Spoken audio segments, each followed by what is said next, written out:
પહેલા મહત્વપૂર્ણ સમાચાર સામે આવી રહ્યા છે। ડીઆરઆઈ મુંબઈએ ગોલ્ડ સ્મગલિંગ સિન્ડિકેટનો પર્દાફાશ કર્યો છે। જી હા, આ મોટા સમાચાર સામે આવી રહ્યા છે, જ્યાં સીએસએમઆઈ એરપોર્ટ પરથી 3.2 કિલો સોનું ડીઆરઆઈએ જપ્ત કર્યું। સ્મગલિંગમાં સંડોવાયેલા 7 આરોપીની ધરપકડ કરી લેવાઈ હતી। આરોપીઓ શરીરમાં સોનું છુપાવીને લાવ્યા હોવાનું સામે આવ્યું છે। ડીઆરઆઈએ તમામ આરોપીઓની પૂછપરછ હાથ ધરી છે।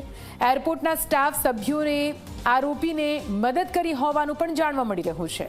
તો આપ જુઓ કેવી રીતે વિદેશમાંથી સોનું ભારત દેશમાં સ્મગલિંગ કરવા માટે એક મોટો જે કૌભાંડ ચાલતું હતું, મોટું સિન્ડિકેટ ચાલી રહ્યું હતું, તેનો પર્દાફાશ થયો છે, જ્યાં 3.2 કિલો સોનું જે વિદેશમાંથી ભારતમાં ઘુસાડવાના પ્રયત્નો, તેનો પર્દાફાશ કરવામાં આવ્યો છે।